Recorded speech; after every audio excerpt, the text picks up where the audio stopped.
হে ভোলানাথ, আমার রামের মতো ছেলের জন্য সীতার মতো বউ পাইয়ে দাও।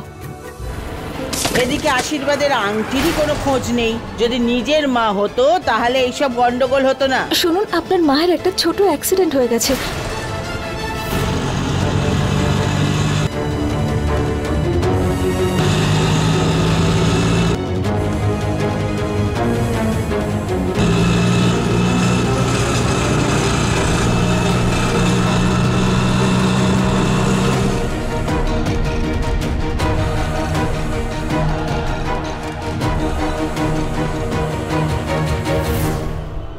দাদা, তাড়াতাড়ি আগের অটোটাকে ফলো করুন না প্লিজ। যাবো না ওদিকে। দাদা, খুব প্রয়োজন আছে বলেই আপনাকে বলছি। আমি মহন্ত মশাই দেবনারায়ণ উপাধ্যায়ের নাতনি, প্লিজ নিয়ে চলুন। হ্যাঁ তো তাহলে বলুন ওনাকে পালকি নিয়ে আসতে। চলুন দাদা, পৌঁছে দিন।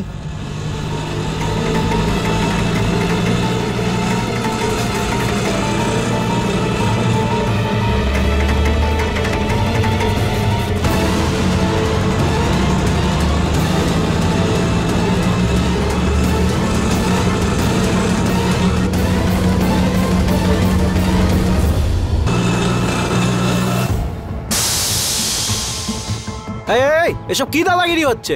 এটা দাদাগিরি নয়, সুমনার গান্ধীগিরি। যদি দাদাগিরি দেখাতাম তাহলে অটোটাকে পুরো ভেঙে দিতাম, তারপর তোমাকে নিয়ে আমি মিছিল বের করতাম। এবার সামনে তোমার পালকি। চলুন ম্যাডাম, আপনাকে নিয়ে যাচ্ছি আমি।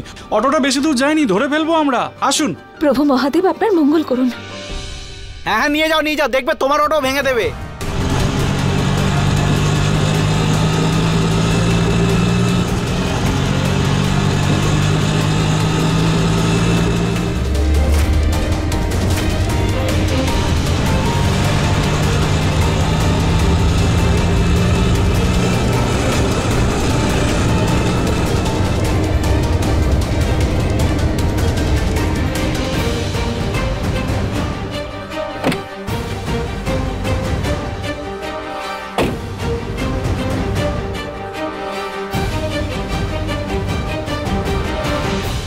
আন্টি শুধু একবার সুস্থভাবে বাড়ি পৌঁছে যান। আমাকে ওনার ছেলে ফোনও তো করেছিলেন। ও নো, ফোন তো ওখানেই রয়ে গেল। সুমনা, আপনার সঙ্গে তো কথা বলছিল। সেই মুহূর্তেই আপনার মা হসপিটাল থেকে বেরিয়ে চলে যায়। এই আপনার মায়ের ব্যাগ, আর এই হলো ওনার ফোন, আর এটা ওই মেয়েটির ফোন। তাড়াহুড়োতে ফেলে চলে গেছে। ফোন যদি এখানে থাকে তাহলে আমি ওনাকে খুঁজবো কি করে? ও আপনার মায়ের পিছু পিছুই গেছে। খুব চিন্তায় ছিল আপনার মাকে নিয়ে। যদি ও না থাকতো তাহলে গুন্ডাগুলো আপনার মায়ের সব কেড়ে নিত। মা যেন মন্দির পৌঁছে গিয়ে থাকে, আর আরতির এঙ্গেজমেন্ট নিয়ে যেন কোনো প্রবলেম না হয়ে থাকে।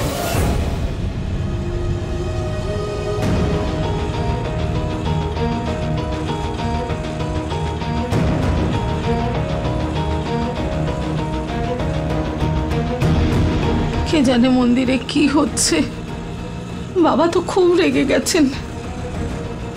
আরতি শ্বশুর বাড়ির লোকেরা কি ভাবছে। আর যখন এরকম একটা পরিস্থিতি আসে, আমাদের জায়গাতে নিজেকে রেখে ভাববেন যে ভুলটা কার হয়েছে। আপনি বড়, আমরা হয়তো আপনাদের মতো রায় পরিবারের নই, কিন্তু আত্মসম্মান আমাদেরও কোনো পরিবারের থেকে কম নয়।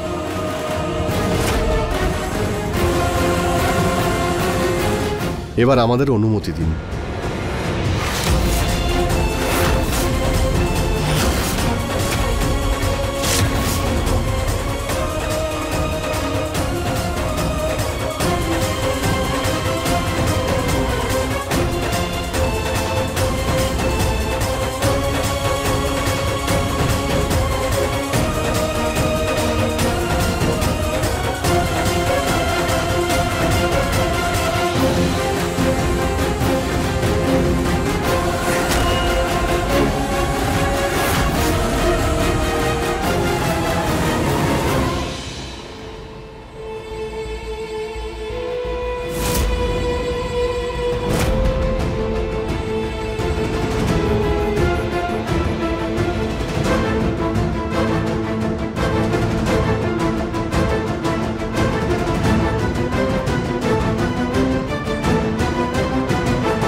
সুরভি, তুমি কোথায় ছিলে বলো তো?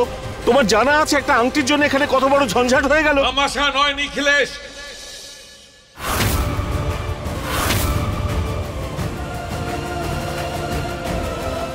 মাথা হেঁট হয়ে গেছে রায় বাহাদুর পরিবারের। আজ পর্যন্ত কারো সাহস হয়নি যে আমাদের সামনে উঁচু গলায় কথা বলবে, আর আজ আমাদেরকে একটা প্রশ্নের সামনে দাঁড় করালো।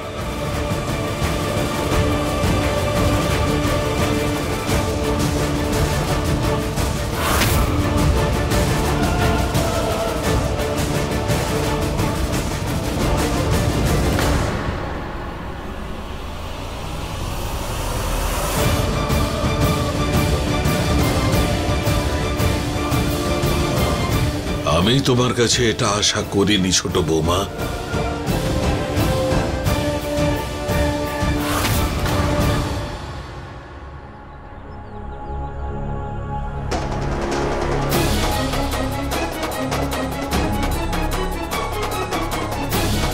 মারুতি, তোর বাবা মারা যাবার পরে ছোট মায়ের হাতে তোর সমস্ত দায়িত্ব দিয়েছিলাম, কিন্তু হয়তো নিজের দায়িত্ব ভুলে গেছে।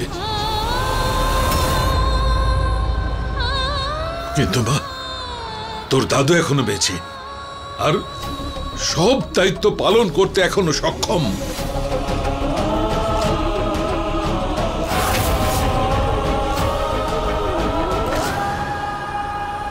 চল মা।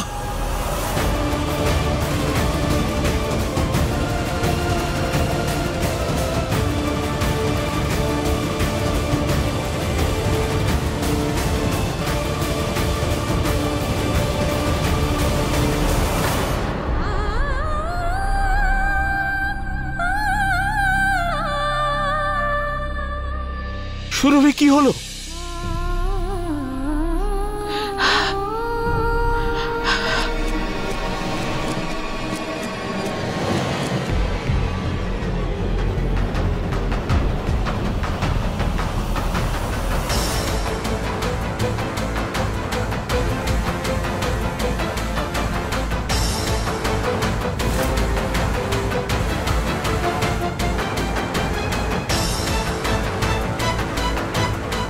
ভোলানাথ, এ কি হলো? আমার দেখ, এত বছরের তপস্যা এক নিমেষে ভেঙে গেল, সব ওই মেয়েটার জন্য, শুধুমাত্র ওই মেয়েটার জন্যই। আন্টি, আন্টি আপনি ঠিক আছেন তো?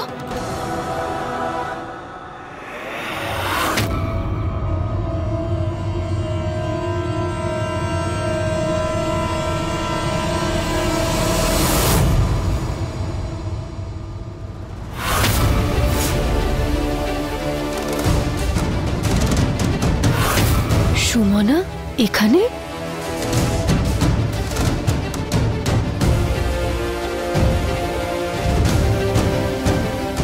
এই মেয়েটা এখানে কি কাণ্ড ঘটাতে আবার এলো?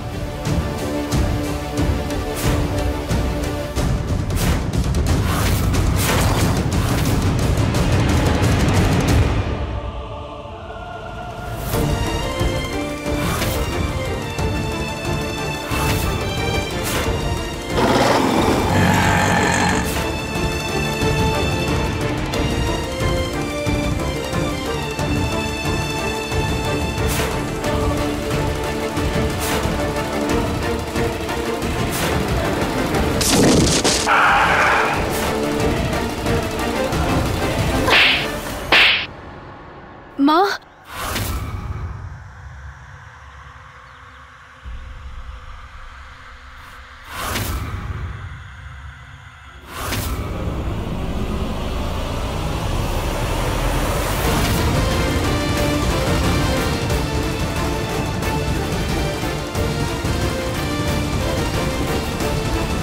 মা, এটা তুমি কি করলে? তুমি ওকে মারলে কেন? ও সুমনা, সুমনা উপাধ্যায়, ও এখানেই থাকে, আমার বেস্ট ফ্রেন্ড। কি? এ তোর বেস্ট ফ্রেন্ড? নন্দিনী, যদি ও তোর বেস্ট ফ্রেন্ড হয়ে থাকে তাহলে আমার মনে হয় তোকে কলেজ ছাড়িয়ে তাড়াতাড়ি পাটনা থেকে ভাগলপুরে নিয়ে যাওয়া উচিত। মা, আরে ও তো কারোর ফ্রেন্ডই হতে পারে না, চোর, একটা চোর, যে পবিত্র শ্রাবণ মাসে নিজে মেয়ে হওয়ার সুবিধা নিয়ে অন্যান্যদের ঠকায়, আর আজও আমাকে নিশানা করেছে। মা একদম ঠিক বলছে নন্দিনী, ও হলো 1 নম্বরের প্ল্যানার। যখন আমরা যাচ্ছিলাম তখন ওই জ্যাম লাগিয়ে রেখেছিল রাস্তায়। ও কোনো বুড়ির সাথে ধর্নায় বসে জ্যাম লাগানোর চেষ্টা করছিল রাস্তায়। এটাও তো হতে পারে ও অসহায় লোকদের লুট করার চেষ্টা করছিল। চুপ কর, যা ইচ্ছে বলে যাস না। সত্যি বলছি, আমি বিশ্বাস কর। সুমনা আমার সাথে হস্টেলে থাকে, ফ্রেন্ডস আমরা। মায়ের হয়তো কোথাও ভুল হচ্ছে। নন্দিনী, আমি নিজে দেখেছি।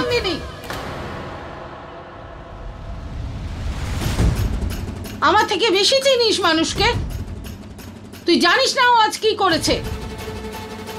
আজ যখন জ্যামের জন্য দেরি হচ্ছিল আমি একটা অটো ধরি, আর ও সেই অটোটা নিয়ে পালিয়ে যায়। যখন আমি আটকানোর চেষ্টা করেছি আমাদের অটো উল্টে গেছে, আমি অজ্ঞান হয়ে যাই, আর তারপর ও আমার সব জিনিস নিয়ে পালিয়ে গেছে। আর কত বড় সাহস, এখানেও চলে এসেছে। আন্টি, আন্টি আপনি একদমই ভুল ভাবছেন। আমি তো আপনাকে ছিনতাইবাজদের হাত থেকে বাঁচানোর জন্যই ওসব করেছি। আমি ছিনতাইবাজ নই আন্টি, আমার কথা বিশ্বাস করুন। নতুন করে গল্প বানানোর দরকার নেই, আর আমাকে আন্টি বলে ডাকারও দরকার নেই। তুমি চোর নও সেটা তুমি বলছো, তাহলে বলো কোথায় আমার জিনিসপত্র যা আমার কাছে অটোতে ছিল? আমার পার্স, আমার মোবাইল, আমার আংটি, কোথায় সেগুলো? ওই সব কিছু এখানে আছে মা।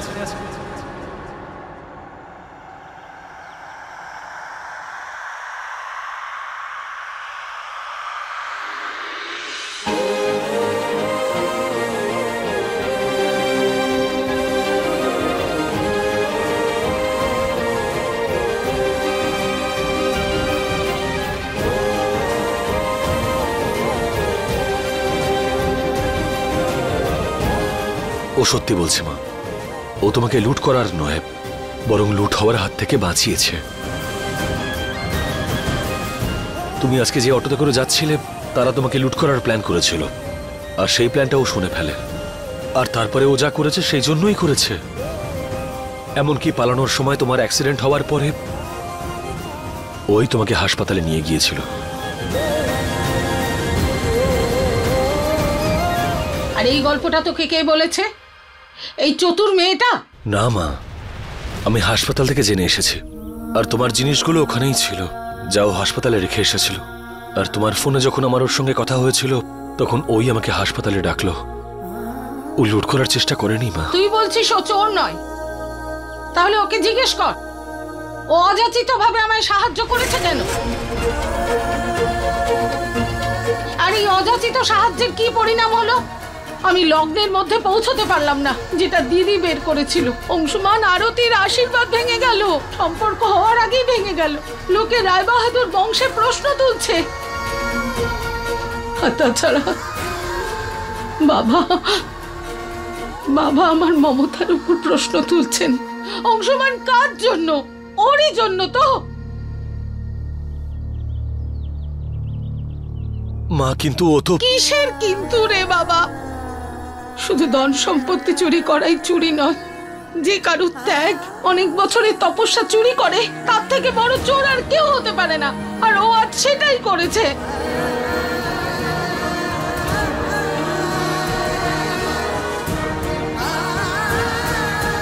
তোর বড় মার কাছে, মানে মনোরমা দিদির কাছে আমি কোন মুখে যাব? এত বছর বাদে ওনার জীবনে খুশির আলো জ্বলেছিল, তাও ওর জন্য নিভে গেল। যখন দিদি প্রশ্ন করবে তখন কে উত্তর দেবে? ওনার প্রশ্নের কাঠগড়ায় আমাকে দাঁড়াতে হবে অংশুমান। প্রশ্ন একজন মার কাছে, মায়ের মমতার কাছে হবে। তাহলে কি ও দিদির প্রশ্নের কাঠগড়ায় দাঁড়িয়ে আমার মা হওয়ার, আমার মমতার প্রমাণ দিতে যাবে? মা তুমি একটু শান্ত হও। না অংশুমান না, দিদির অপরাধী আমি। সব প্রশ্নের উত্তর আমাকেই দিতে হবে।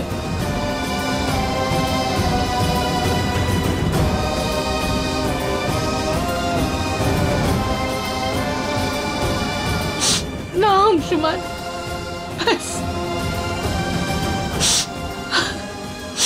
চল চল।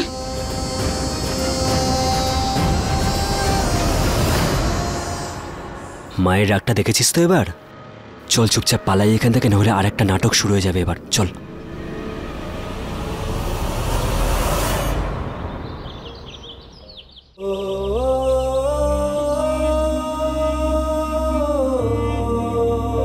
এই ফোনটা তুমি ফেলে এসেছিলে।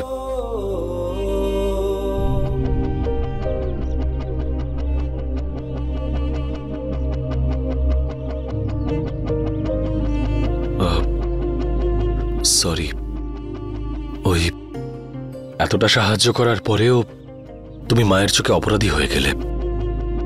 কিন্তু তুমি যেরকমটা মাকে দেখলে, মা সত্যি সেরকম নয়। আমি তো জানি না মা কেমন হয়। আমি তো শুধু বইয়ে লেখা মাকেই চিনি,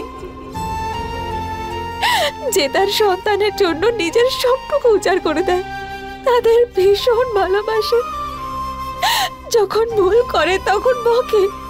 আমি তো আমার মাকে কখনো চোখেই দেখিনি। আমি জানি না যে মায়ের বকুনি কেমন হয়, মায়ের ভালোবাসা কেমন হয়, মাকে হাসলে কিরকম লাগে। আমি সত্যি কিচ্ছু জানি না। হ্যাঁ, কিন্তু আমি একটা জিনিস অবশ্যই জানি, যে মা যেমনই হোক না কেন কখনোই কোনো ভুল করতে পারে না। সব সময় যা কিছু করে সব কিছু ঠিকই করে। সেজন্য আজকে ভুল ওনার নয়, ভুলটা আমারই। I am sorry, I am really sorry.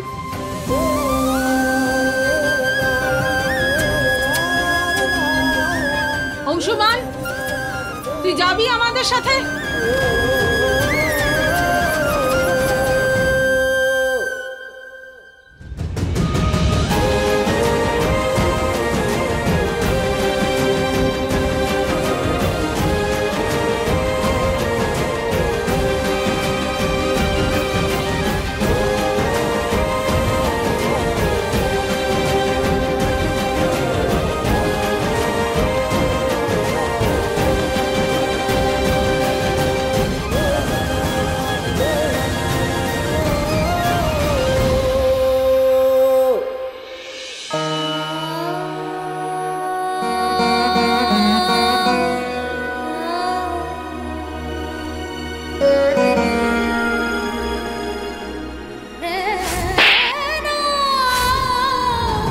ও হলো এক নম্বরের প্ল্যানার। যখন আমরা যাচ্ছিলাম তখন ওই জ্যাম লাগিয়ে রেখেছিল রাস্তায়। এটাও তো হতে পারে ও অসহায় লোকদের লুট করার চেষ্টা করছিল। আরে ও কারোর বন্ধু হতেই পারে না। ও একটা চোর, চোর যে পবিত্র শ্রাবণ মাসে নিজে মেয়ে হওয়ার সুবিধা নিয়ে মানুষদেরকে ঠকায়।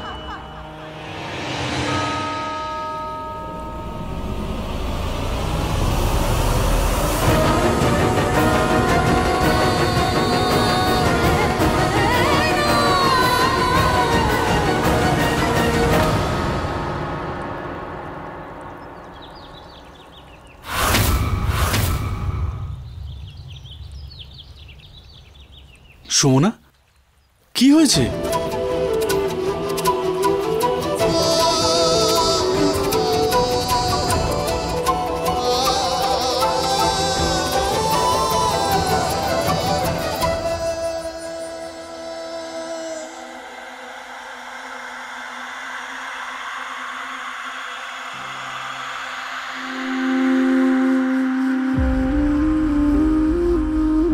কিন্তু দাদা, সম্পর্ক ভাঙার কারণ তো আমিই হলাম, বল? ওটা আমার বেস্ট ফ্রেন্ড নন্দিনীর পরিবার, আমার প্রিয় বন্ধুর পরিবারের চোখে আমি অপরাধী হয়ে কিছুতেই থাকতে পারবো না। কিন্তু তুমি নন্দিনীকে সবকিছু সত্যি বলে দাওনি কেন? নন্দিনীর মা তো আমাকে সুযোগই দিলেন না। আরতির আশীর্বাদটা ভেঙে গেছে বলে উনি এতটাই দুঃখী আর রেগে গিয়েছিলেন যে উনি কাউকে কোনো কথা বলার সুযোগ দেননি। কোনো ব্যাপার না, তোমার উদ্দেশ্য তো ঠিক ছিল, আর তাছাড়াও কালকে আমি তোমাকে তোমার হোস্টেলে ছেড়ে দিয়ে আসবো, আর তোমার বন্ধু নন্দিনীকে পেয়ে যাবে, আর সব ভুল বোঝাবুঝি মিটে যাবে। না রে দাদা, আমি ওখানে যাব না। কেন? মা গঙ্গার ঘাটে এসে মানুষ মনস্কামনা পূর্ণ করে আর জীবনে অনেক আশা নিয়ে যায়, কিন্তু আজকে আমার জন্য কেউ নিরাশ হয়ে ফিরছে, আর অজান্তে হলেও এক্ষেত্রে ভুলটা তো আমারই হয়েছে বল। আর যতক্ষণ না আমি এই ভুলটাকে শোধরাচ্ছি, আমি এখান থেকে কোথাও যাব না।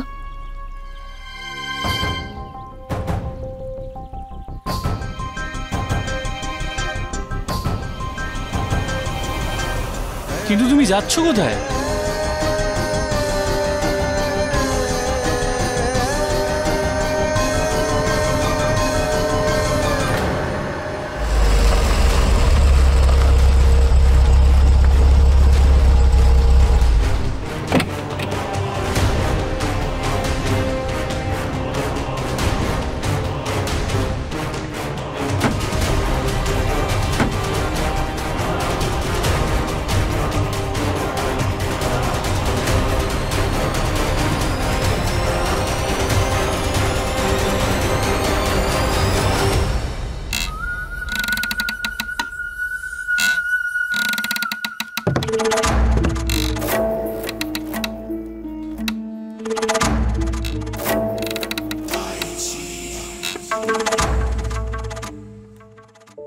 নন্দিনী, তোর না সুলতানগঞ্জ থেকে সোজা পাটনা চলে যাওয়া উচিত ছিল। সিরিয়াসলি নন্দন দাদা, অন্তত এই ড্রামার থেকে তো বেঁচে যেতাম। আজকে যা কিছু হয়েছে আর তার জন্য মাকে যা সহ্য করতে হবে, তার জন্য দায়ী তোমরা দুজনে। না আংটি হারাতো, না এসব কিছু হতো।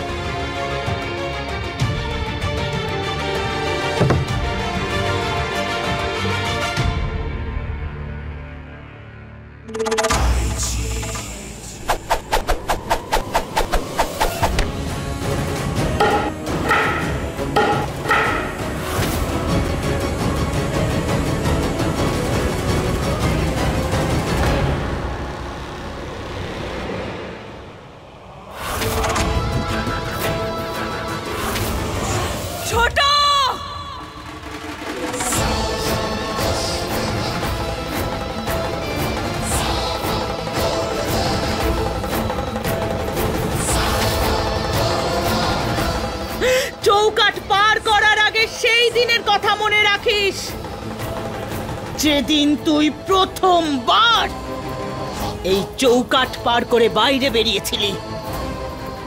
এই চৌকাঠ শুধু বাড়ির সীমানা নয়, ওটা একটা বাড়ির মান, মর্যাদার, প্রতিষ্ঠার প্রমাণ স্বরূপ হয়। এই বাড়ির বৌমা হওয়ার কারণে যখন তুই চৌকাঠের এপারে আলতা পায়ের ছাপ দিয়েছিলি, তখন রায় বাহাদুরের পরিবারকে কি কথা দিয়েছিলি তুই, সেটাও মনে করে রাখিস। এরপরেও যদি তোর মনে হয় যে তুই তোর কথাটা রেখেছিস, তাকে সম্মান করেছিস তুই, তাহলেই চৌকাঠ পার করে আমার কাছে আসবি, নয়তো ঠাকুরপোর সাথে নিজের ঘরে চলে যা।